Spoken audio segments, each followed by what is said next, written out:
The point about the quiet invaders is that there is many prominent Austrian immigrants to this country that Americans know very little about. Today on If Passports Could Talk, we talk with Günter Bischof. Growing up in the Alps as a child was obviously a big thing that I was at the time not so aware of, as I got aware of later when I moved to Louisiana and lived in the swamps of Louisiana. In his life, Günter Bischof has carved a transatlantic reputation as a luminary of European and American history. Despite coming from the Austrian Alps, he has also found a home in the humid swamps of Louisiana, focusing on post-World War II reconstruction, the tensions of the Cold War, and the intricate web of international diplomacy. I was born to Josef and Ph.D. Bischof as the third of 8 children, so I grew up in a large family. And growing up in a large family is something I remember particularly well. So I remember my hometown, Mellau indeed was a very small village with about 900 inhabitants. Today I think it has about 1,100 inhabitants. Growing up there and knowing everybody, that was sort of a defining feature of living in a small town, that everybody knows you and you know everybody. It was one of the principal tourist towns in the region. The Austrian Alps were an idyllic setting for the tradition and change of the 1950s. As the country grappled with post-war realities, high mountain peaks could no longer shield the fact that the world had become much more interconnected. For some, this world beckoned those with open minds to explore and attempt to understand its rich complexities wherever their journey guided them. And in winter times, I usually did a lot of skiing, but when I grew up, we didn't have any ski lifts in the village yet, so we would walk up the mountain all afternoon and ski down. So it was in a way a very rigorous kind of skiing regime. And I remember very fondly on Sundays, our father walked with us up into the higher regions where we skied too, and at the end of the day we skied down into the valley. The Alps were sort of a constant in my life. As I say, hiking in the summer, skiing in the winter. I remember one summer I was a cowboy working on a high region, Alm, as it's called in German, Alpe,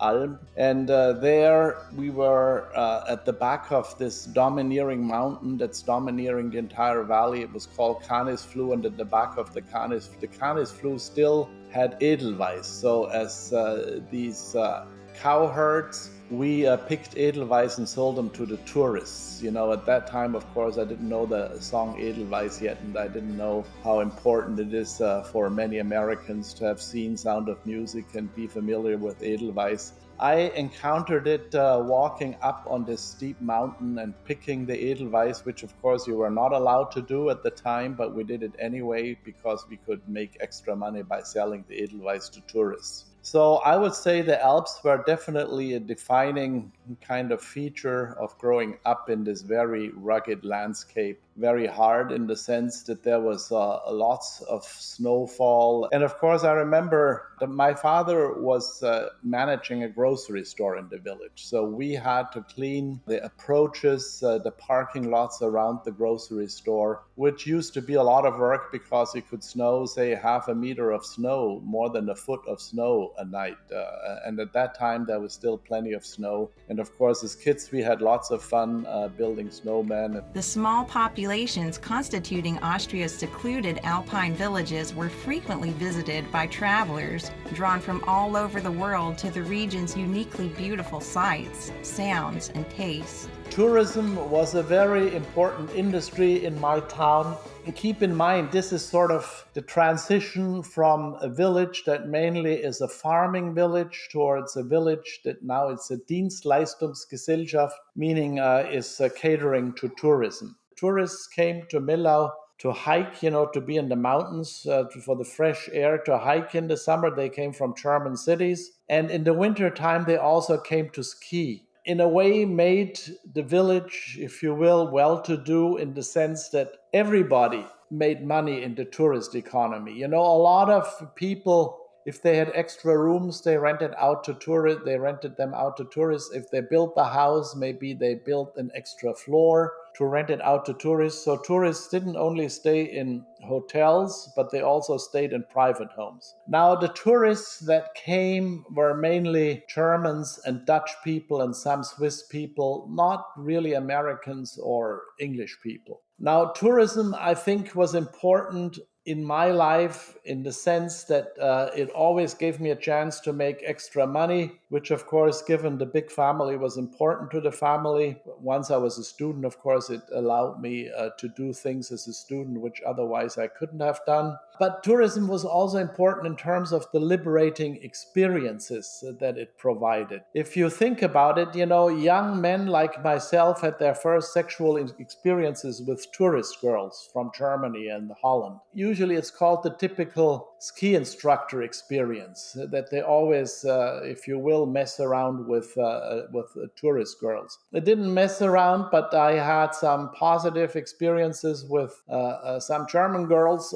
So, if you will, it sort of liberated you to think about a larger world, that tourists came to town that had different experiences in their lives, which you learned from big American, big German cities and so forth, or people from Amsterdam, from Holland. So it was altogether an education too for a young person growing up in a small village. So I would say overall, I have very happy memories about my childhood in my family and in this village, Mellau, in the Bringzer Wald. Faith and religion continued to play crucial roles in Austria's villages, providing moral guidance, support, and a way to keep in touch with other members of one's community. The Catholic Church, when I grew up, was still very dominant in the village, and everybody at the time was going to church regularly, certainly on Sundays. And as a young boy, I became an altar boy and served as an altar boy until I went away to school. So that was a very important part of my Sundays, that you go to church at 10 in the morning, with all the villagers. But as I got older, I joined the village habit of after church going out for a beer with people that you knew. So that's called Frühschoppen in German. It's a very old tradition and it's very common. And I would say it's part of growing up Catholic in Austria. You have to imagine Austria, when I grew up, was 90% Catholic and people still went to church. Today, the figure I hear is only 15% of Austrians still go to church, which means if you go to church in my village or in Vienna or Innsbruck or wherever I go to church, usually you only see old people in those churches. Village high lives have changed a lot in the sense that Catholicism is no longer as dominant as it used to be. And Catholicism, of course, at the time also meant a way of living. Your value system was derived from the Catholic Church. The parents sort of raised you in an authoritarian fashion, as the church would have done. So all of that is part of Catholicism in Austria, and it's no longer dominant like it used to be in my youth when I grew up. A family and its traditions are often deeply connected to one's sense of self. Values, beliefs, ideals, the influences of our childhoods are inextricably linked to our experiences of adulthood and the feeling of purpose we carry with us throughout. My mother was Leopoldine Bischof, Puldi, she was called.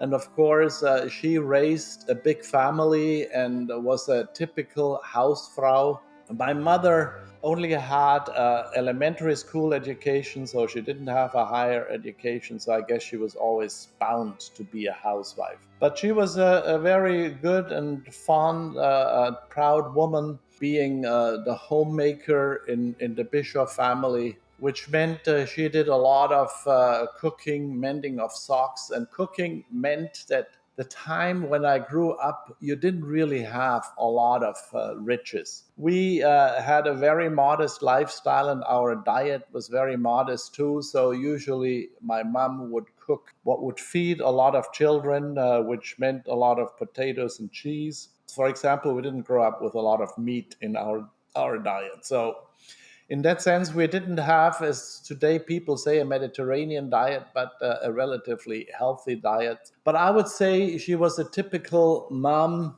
for her day and age, in the sense that she raised a big family And, you have to imagine one of the Catholic sideshows was that there was not birth control. So she actually gave birth to 10 children, of which 8 survived and are still alive and well today. At that time, growing up as a woman in this backward Alpine village, too, is that women didn't know birth control. So, that meant they usually would have a lot of children. We had a modest upbringing, and usually older boys would pass clothes on to the younger boys, and it was the same with my sisters. So we didn't have money to buy a lot of clothes, and I mean, if you can imagine that, we never had a car in our family, meaning my parents never owned a car. So that's very different from today, too, where every youngster in the village sort of has a car, drives a car. The conclusion of fighting after World War II began a long period of infrastructural and societal reconstruction. Hundreds of thousands of Nazi POWs were placed in American prison camps as their fates were determined.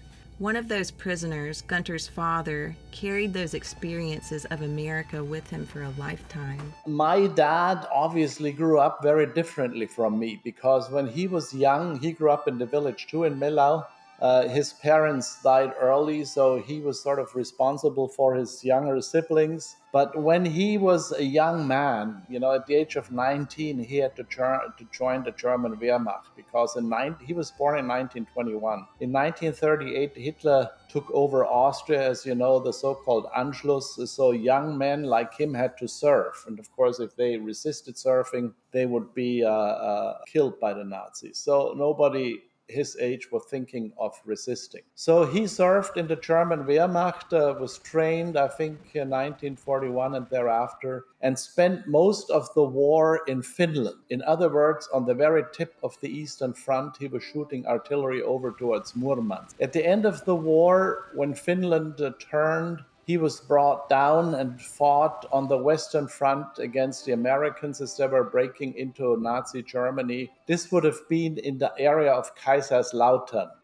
So he fought in that area, and then subsequently indeed was taken prisoner by the Americans. And if you can imagine this, he was lucky enough to be shipped all the way to Colorado Springs. In Colorado Springs, he was brought to Camp Carson, the home of the 10th Mountain Division. And he was lent out, if you will, from the base to farmers in Colorado to work in the fields. Now, he enjoyed that work. Later on in the winter time of 45, 46, he worked in a hospital kitchen in Denver, Colorado. And what he remembers most about that was that the African-American chefs in the kitchen were very kind to him and fed him extra food. So I take this as a very interesting phenomenon of underdogs bonding together, but that's a distinct memory he had. He didn't talk much about his POW existence. Since I researched POWs in World War II in my academic life, I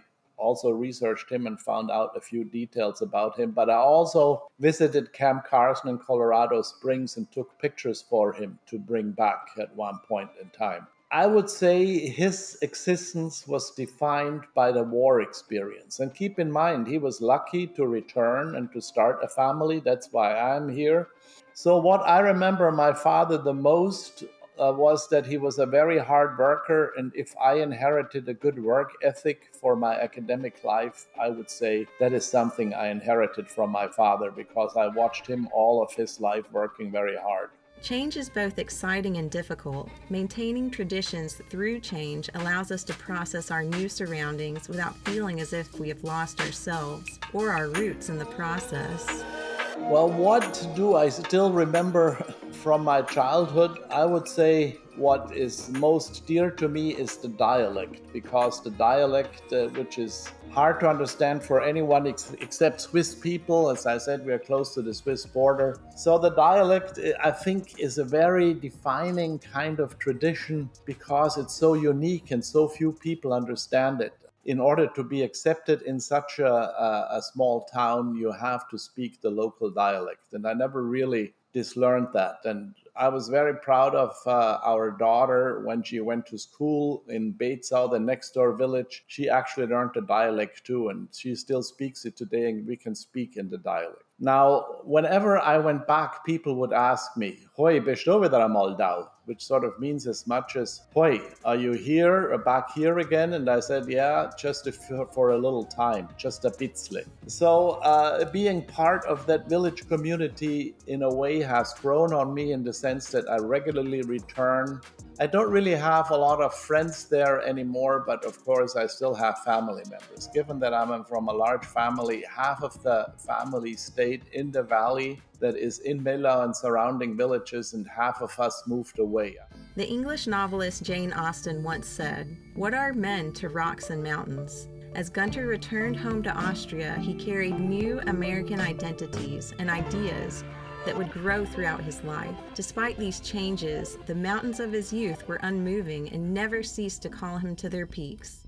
So whenever I return to Mellau, which I try to do once a year at least, I try to climb the mountain, which sort of is part of our identity in Mellau, the so-called Canisflug, which I already talked about before. And I will climb that mountain, but I find it harder and harder to get up. It's a 3.5-hour hike from the village up to the top of the mountain. And nowadays, when I go up with my boys, they are in much better shape, and they are half an hour ahead of me. And if I make it up to the cross, meaning to the top of the mountain, panting, I consider myself lucky. I did it last time, probably a couple of years ago, and one habit is that you go up there for sunrise. So that means you would have to leave the village like at 2 in the morning in order to be up there for 5 o'clock in the morning when the sun rises.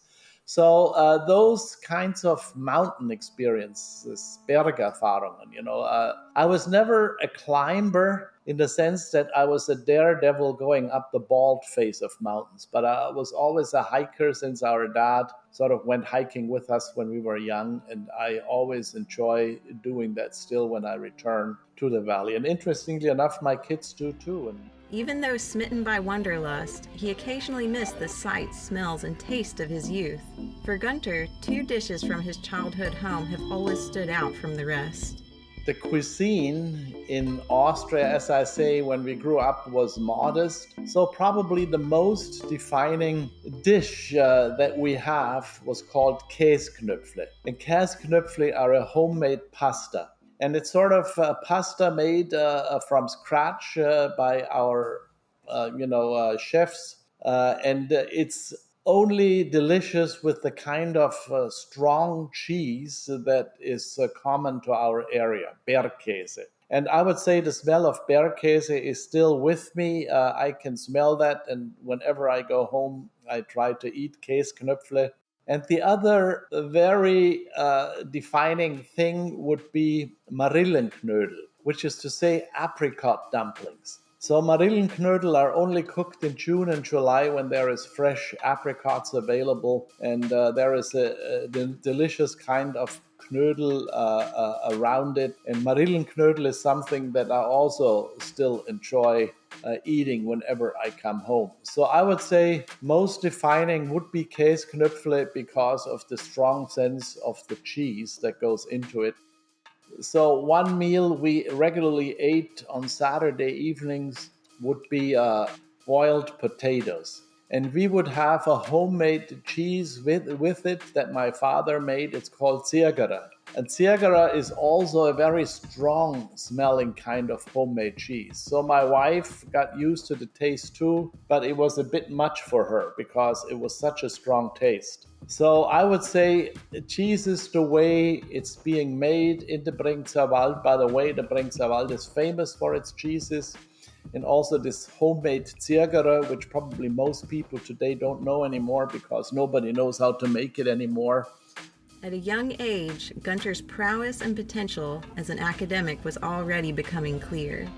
Now, I grew up in a family where higher education was not very common. In my case, it was actually the village priest who approached my parents and said to send this boy to a gymnasium, to a high school, because he is a good learner. Of course, the thought in the priest's back of the mind surely was that I might become a priest too, because I went to a boarding house in Bregenz and attended a public high school. The boarding house was called Marianum, and it was sort of the bishop's kind of house where young people from valleys like my valley would come to get a chance to go to high school. Because you have to imagine, when I grew up, there was no high school in my valley. But no one expected me to go to high school, and certainly no one expected me to go to college. But I'm the only one of the 8 children who has a college, a university education. Many cultures emphasize the importance of leaving home on a quest when one grows old enough. Bregenz may have seemed like a distant journey for young Günter, but it was only the first step in his life of adventure across the oceans. Leaving my hometown to go to high school was probably the biggest jump in my life. Even though Bregenz was 35 kilometers away, at the time there was still a small railroad, the Bregenzer Waldbahn, which went from Bregenz to Bezau.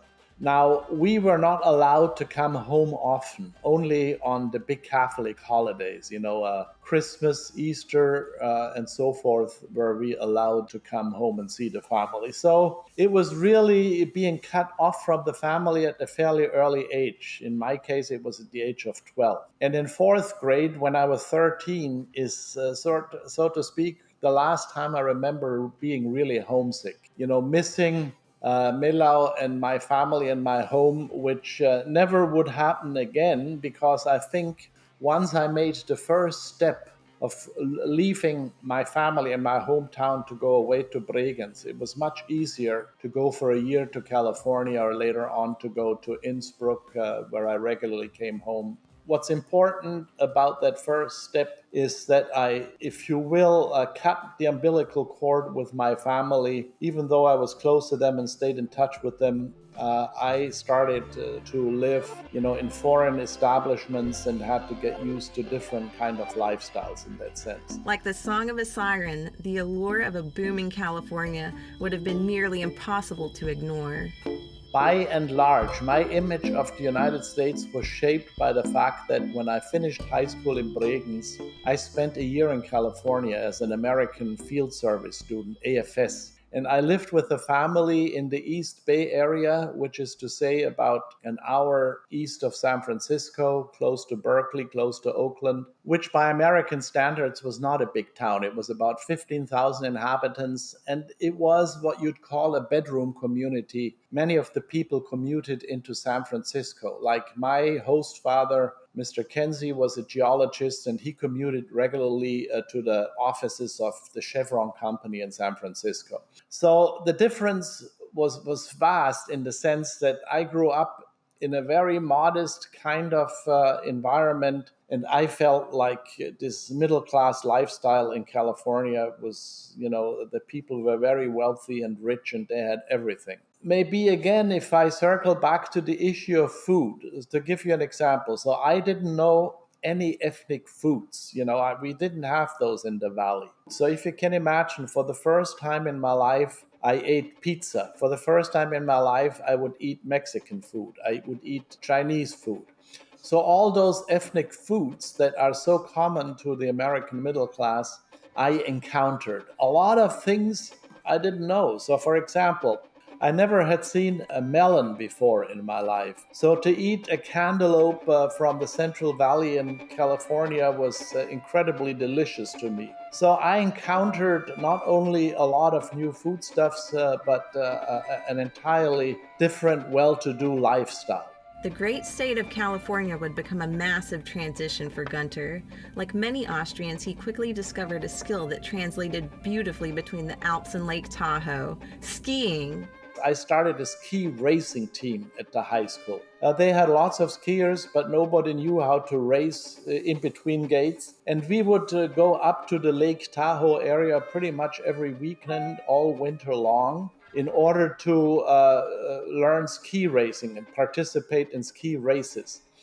This was sort of unusual for me in the sense that many of the kids on the ski racing team had parents that might have cabins up at Lake Tahoe, which meant you had to be pretty wealthy to own a house in Danville and to have a cabin up at Lake Tahoe. But many of the kids at this high school did. And that was sort of news to me that people, could afford a cabin up in the mountains. I would say the big difference between Mellau and Danville was that Danville was a much more well-to-do community than Mellau was, and I encountered that as a young person and enjoyed it greatly. My parents were not very fond of me going to the United States and staying away. Keep in mind at that time, it was hard to communicate with your family. I think throughout the entire year, I only telephoned them once for Christmas. All the other times, I wrote letters home, and I recently found the letters. It's sort of interesting, experience to read them today, what I reported on. They didn't like the idea, not because I went away, but because probably my father might still have had, even though he never really let on to that, a sour taste in his mouth about his POW experience. Even though he always insisted, had he been able to, he would have stayed in the United States. But of course, as a POW, after a year, they were sent home because most of the POWs would have liked to stay in the United States. There was about 400,000 Germans and Austrians in the US, and all of them would have liked to stay. But of course, the United States had millions of soldiers coming home who needed jobs, so they didn't want to have this group of Germans and Austrians.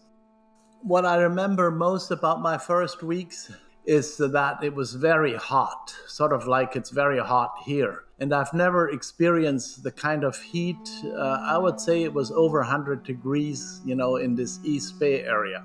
So my family took me on a quick vacation, and we went from the San Francisco area along Highway 101 down to Santa Barbara. And I had never really been to beaches before. And the beaches of Santa Barbara were sort of very interesting to me in the sense that I had not experienced again. And I remember we went on a fishing trip and caught some sharks out in the Pacific Ocean. And of course, I'd never seen a shark before. While he was falling in love with the West Coast, Günter witnessed his new American friends deal with the pressure of knowing they could be drafted into the Vietnam War. I was there in 72, 73, which is to say the election campaign between Richard Nixon and George McGovern was going on. And Nixon came to California, and many of my classmates were very entranced by Nixon. I, however, at the time already must have been a true-blood liberal because I went campaigning for George McGovern. But the important thing is, in the civics class in San Ramon Valley High School, we regularly discussed politics and the campaign. But my classmates still had lottery numbers, so could be drafted. So for them, Vietnam was a personal threat to their personal lives in the sense that they could have been drafted and sent there. Very few were, but my classmates were well-to-do California families, and certainly no one wanted to go to Vietnam. So when the peace was arranged by Kissinger and Nixon in January 1973, that the boys no longer were threatened to be drafted for the Vietnam War. Finally able to return to his education, Günter enrolled in a Tyrolean university. I was the first one to sort of step outside and go away, first to Bregenz and then eventually to the United States. And I think that sort of created the spirit amongst some of my siblings that they can do it too. So I would argue, or I would hope, that my brother, who worked on Norwegian cruise ships and saw the world on these cruise ships, and I would hope that my positive experience of coming to the United States and being gung-ho about it when I came back would have affected him in the sense that he thought and said, I can do this too. Shortly thereafter, Günter himself would return to Austria for his own military service.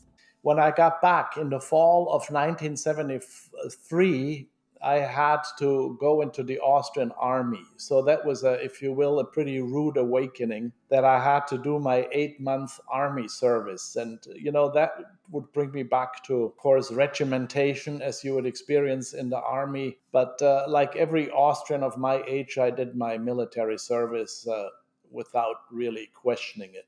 Didn't appeal to me very much. I felt those 8 months were like a lost year. In the fall of 1974, I attended the University of Innsbruck. But there was a little mishap in the sense that I studied economics my first semester. But as I find out, there was too much math and statistics in economics and not enough basic explanations of the economy itself. So I gave that up very quickly and started studying Lehramt Englisch und Geschichte, which is to say I studied English and history to teach high school one day. As Günter honed his academic passions in Innsbruck, his friends and experiences from the United States beckoned him to return. I would say I thought about the United States all the time, and I swore to myself, I want to go back once more before I start teaching high school, because then I will be a prisoner of my job, I will make money, and I will never make the big step of going away again. So in my college experience, I wanted to go over to the United States once more. In 1976, I traveled with a friend, and we traveled for 3 months on Greyhound buses through the United States. I think we traveled 10,000 miles from New York to Seattle, Vancouver. We obviously stayed over with his family outside of Cleveland, and then we stayed with my host family outside of San Francisco, and we went down to LA. A very extensive trip around the United States, imbibing the United States from coast to coast. We took a bus all across the country, and I have some very distinct experiences, memories from that time. Say the bus from Chicago to Denver would take 30 hours. And of course, you got to know the characters on the buses. Now, who traveled on Greyhound buses? It was mainly European students who got cheap tickets, and Americans who didn't like to travel by plane, or Americans who couldn't afford plane tickets. So I remember specifically on that trip from Chicago to Denver, 30 hours, there was a black person that wanted us to imbibe from what he was drinking. And it was a mixture, I think, of vodka and milk. So he wanted us to drink his milk, and we did. So we really encountered some true American characters on those buses. Just as Günter's village priest took notice of his academic ability, enabling him to attend high school in Bregenz, another individual's faith in Günter provided him the resources to pursue a Ph.D. in the U.S. At the end of my studies, before I did my final exams in Innsbruck and would become a high school teacher in Vorarlberg, which I did for a semester, I applied for a scholarship which was offered in Innsbruck to the University of New Orleans. I applied and got this scholarship, and I came to the United States. The UNO year was very important in the sense that it set me on the course to study American history with very good teachers. I wrote a master's thesis at the end of my year on the relationship between Eisenhower and McCarthy. One of the first people to look at the Eisenhower-McCarthy relationship, and one of the first people to look at the Eisenhower files. So I wrote an almost 300-page thesis, which sort of was forbidding. It almost was like a book. But I had delved so deeply in this relationship into the matter and, the original documents from the Eisenhower Library in a way that strengthened my interest in American history. And my advisors then said I should do my Ph.D. in the United States. And Ambrose got me in touch with a friend of his who was an oil wildcatter from Wisconsin. Ambrose had gone to the University of Wisconsin, a friend of his who then financed my travels up to Princeton. And by the way, I also interviewed Eisenhower's brother, Milton Eisenhower, who had been president of Johns Hopkins University. I stayed with him for a few days. So all of that was financed by a very generous American who loved history and who wanted to support a young history student at the University of New Orleans. And that allowed me to write that kind of thesis that I wrote. Amidst travel from Central Europe to various cities and universities across the United States, one person in Günter's adventures stood out from the rest. One experience led to the next. The AFS experience led me to study American studies, and that led me to come to the University of New Orleans, and that led me to American history, branch out from literature, if you will, and that eventually led me to Harvard. If there was a pivotal moment, I would say, is meeting Melanie and the fact that she also ended up at the Harvard School of Education. Some of these mentors like Stephen Ambrose and Joe Loxton and the very positive family experience with the Kenzie family in California, all of them led to me becoming very interested and fond of this country, and that's the stepping stone from one experience to the next. Just as family connected Günter to his Austrian identity early in life, his marriage became a pillar of his growing identity as an American.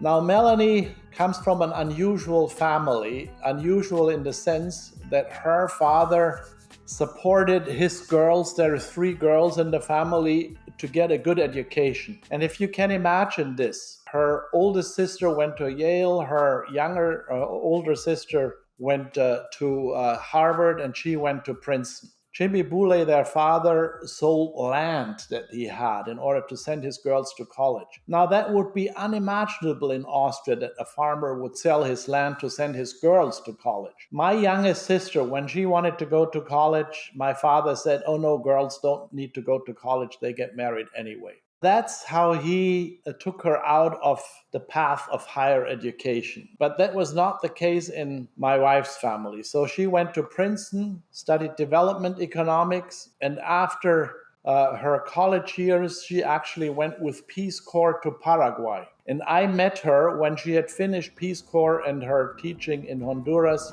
Despite ruing the heat of California when he first arrived in America, Günter later found himself creating a home in the humid bayous of Louisiana.